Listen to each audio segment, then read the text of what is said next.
You ever feel like your Sonic material is missing Olympic sports? Well, have I got the Archie Sonic comic for you. Now, this comic is a little bit odd, and one thing to note right off the bat is the whole in another time, in another place thing, which more or less is just the writers going, hey, none of this is canon to anything.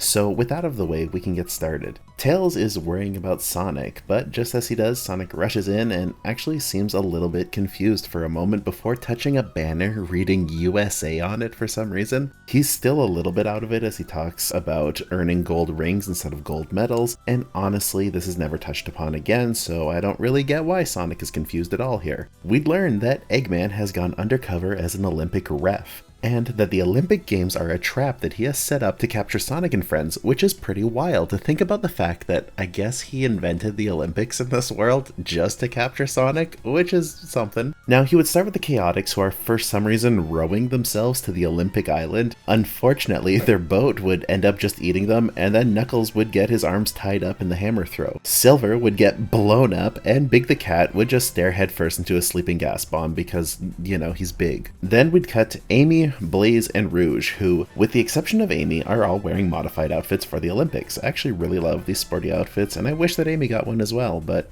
you know, beggars can't be choosers. As you can guess, they end up getting kidnapped as well, though they are kidnapped by portals that just materialize out of the hurdles, which, honestly, probably the most effort that Eggman has ever put into any of his traps thus far. Like, just creating a wormhole is something else. So what's Eggman planning on doing with these captured athletes? I don't actually have the foggiest of clues. In fact, I don't think he ever really mentions anything about where these people have been placed or what his plans are. His motivations are pretty murky, to say the least. Luckily though, Marine and Cream would spot these kidnappings and spring into action toward Sonic. Sonic, meanwhile, is busy doing the long jump with Tails and Shadow, which I guess is why he didn't notice anything happening around him. However, Tails would get assaulted by a giant caterpillar that sprung out of the sand. Though Sonic would do his best to defeat this mechanical menace, it would be for naught, as the caterpillar would manage to inhale Tails, or I think that's what he's doing anyways. Now, on my first read of this comic, I actually just thought that they ended up forgetting about Shadow completely, because after Tails gets absorbed into the caterpillar, Shadow just doesn't show up again, and Eggman would reveal himself to Sonic, and like I said, Shadow's just not there. And although I do really like the idea of Shadow just being like,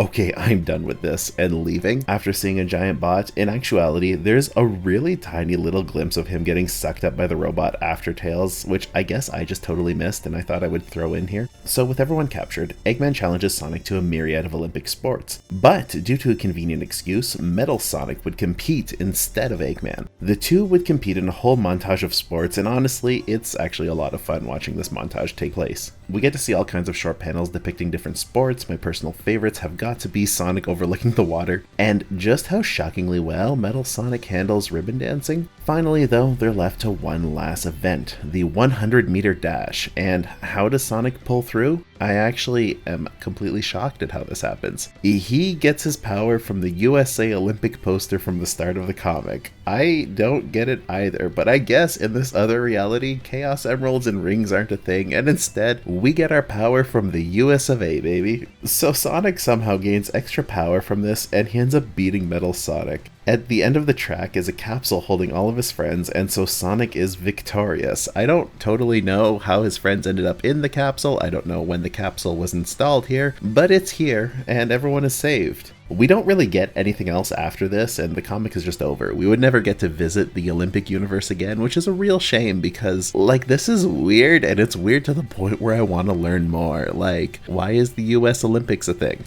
Interestingly though, this isn't even the first time we've seen the Olympic Games in an Archie Sonic comic. If we rewind about 20 years, we'd have an issue that was pretty loosely tied to the Olympics. It's so loose that the word Olympics is only used twice in the entire comic. It's once in the title of the comic, and then a second time way later by Tails. Otherwise, this is just a weird comic where Sonic has to go compete inside of a giant arena that's shaped like Robotnik's head for some reason. It honestly somehow has even less to do with the Olympics than the first comic we looked at did, but I thought it was worth mentioning. Now, I don't think it's a stretch to say that Mario and Sonic at the Olympic Games had an influence on this issue that we looked at, because let's be real here, the classic comic in which Sonic competed inside of a giant Robotnik head definitely didn't leave leave fans clamoring for more Sonic at the Olympics. Now, this was a slightly shorter video. I thought it would just be kind of fun to talk about the Olympics because, it's kind of like Olympics time right now. At the end of the day, though, I hope you enjoyed this weird look into Archie Sonic. If you want to see more stuff, I've got more stuff. If you enjoyed this and you think it deserves a like, a comment, or a subscribe, anything like that, that would be greatly appreciated. But at the end of the day, as always, I'm not your boss. I can't tell you what to do. I just hope that you have a good one.